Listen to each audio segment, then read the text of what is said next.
Bonsoir à toutes et à tous, bienvenue à Libre Ensemble, votre rendez-vous de la laïcité au sein du magazine Enquête de Sens.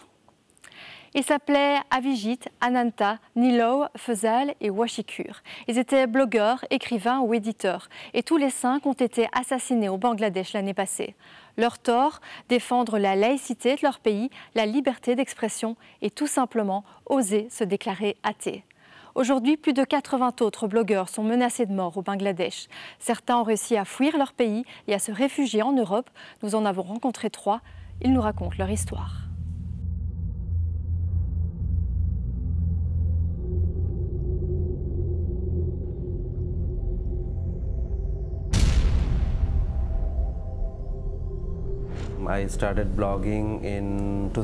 J'ai commencé à bloguer en 2006-2007. J'écris surtout à propos du fondamentalisme religieux, de la politique religieuse et du système d'éducation religieuse.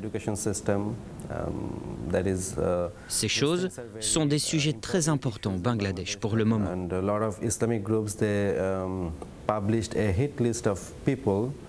Des groupes islamistes ont publié une liste noire de personnes qu'ils veulent tuer.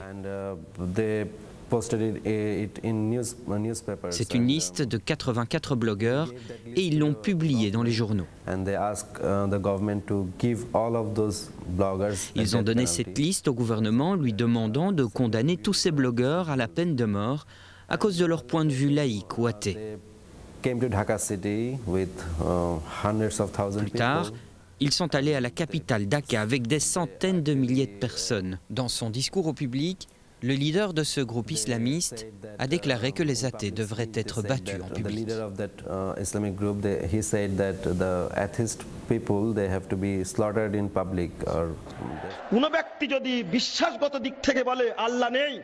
মুসলমান ব্যক্তি যদি বলে আল্লাহ নেই, মুহাম্মদ সাল্লাল্লাহু আলাইহি সাল্লামকে মানি না ইত্যাদি, যারা মুহাম্মদ সাল্লাল্লাহু আলাইহি সাল্লামের বিরুদ্ধে কটূক্তি করছে, ইসলাম বলেছে ওকে টুকরো টুকরো করে হত্যা করতে হবে।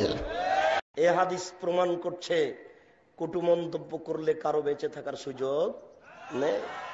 যত নাস্তিকবাদী, ধর্মবিরোধী, রাসূলের অবমাননাকারী আছে, তাদের মৃত্যুদণ্ডের বিধান রেখে সংসদে আইন পাস করতে হবে।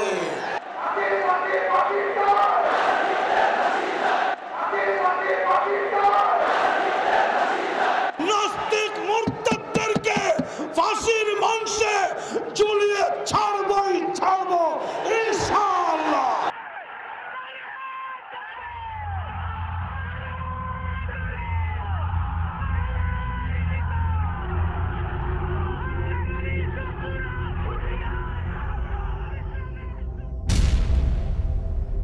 Gave me the threat, and they said they kill me. Ils m'ont menacé et ils ont dit qu'ils allaient me tuer et brûler mon bureau. And I go to the police. Je suis allé à la police. La police m'a dit que la liberté d'expression et la laïcité n'étaient pas les bienvenus au Bangladesh. Not the proper place of free thinking and secularism. And last October, 31st October. En octobre dernier, le 31 octobre, j'étais en train de travailler dans mon bureau avec 2 écrivains. Et tout à coup, des personnes sont entrées et m'ont attaqué.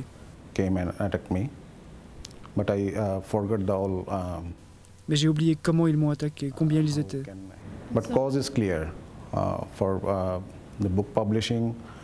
Je n'arrive pas à me souvenir de ça, mais la raison est claire. C'est parce que je publie des livres, que je tiens un blog et que j'écris des poèmes.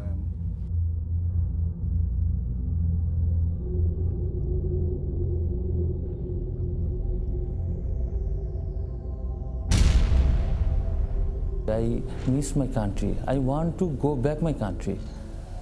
Mon pays me manque. Je veux retourner au Bangladesh. Je veux rendre mon pays accueillant pour moi, pour tout le monde. Là-bas, la plupart des gens sont musulmans. J'ai pas de problème à vivre avec des musulmans. J'ai pas de problème à vivre avec des chrétiens ou de n'importe quelle autre religion.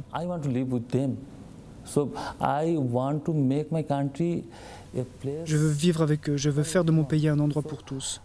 Nous ne pouvons laisser partir notre pays comme ça à la dérive.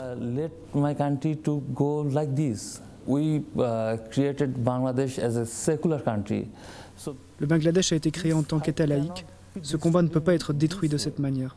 So in 71 we got Bangladesh. En 1971, nous avons créé le Bangladesh.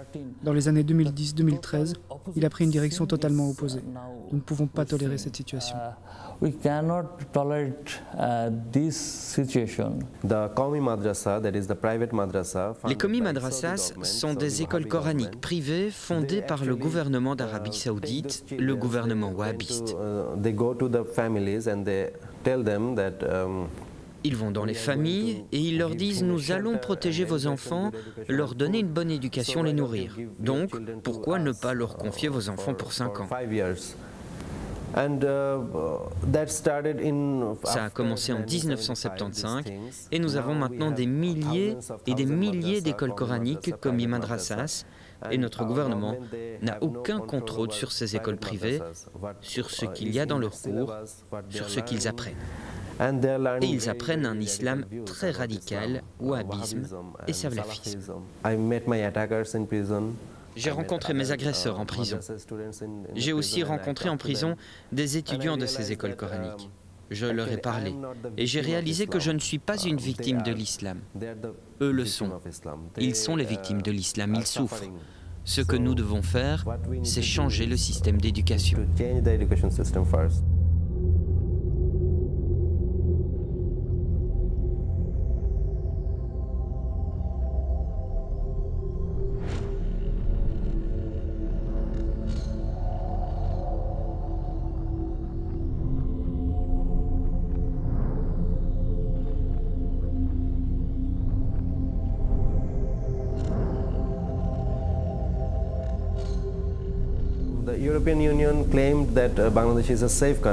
Selon l'Union européenne, le Bangladesh est un pays sûr, peut-être, mais pas pour les blogueurs qui défendent la laïcité.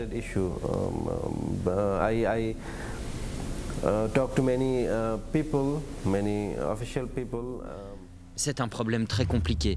Et j'ai parlé avec beaucoup de personnes, avec des diplomates, sur l'opportunité d'accueillir ces blogueurs en Europe ou dans tout autre pays pour une période déterminée, mais la plupart ne sont pas vraiment intéressés par le Bangladesh. Ils pensent que le Bangladesh est un pays laïque et sûr, mais ce n'est pas vrai. Je n'ai aucun espoir pour le Bangladesh pour le moment. La situation est très critique.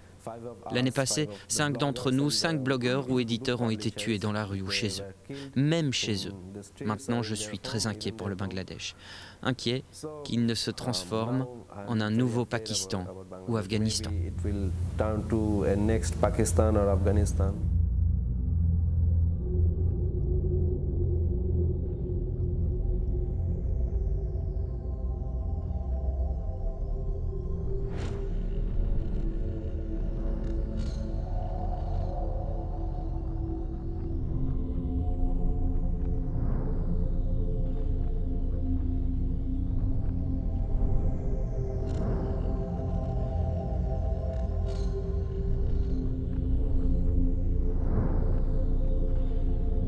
Un appel est lancé à l'Union européenne et aux États membres pour accueillir ces blogueurs bangladais menacés de mort. En attendant, l'enquête sur les 5 meurtres ayant eu lieu l'année passée est au point mort et le gouvernement bangladais semble peu préoccupé par le sort de ces blogueurs présents sur la liste noire des groupes islamistes. Merci de nous avoir suivis et à très bientôt pour un nouveau numéro de Libre Ensemble, votre rendez-vous de la laïcité.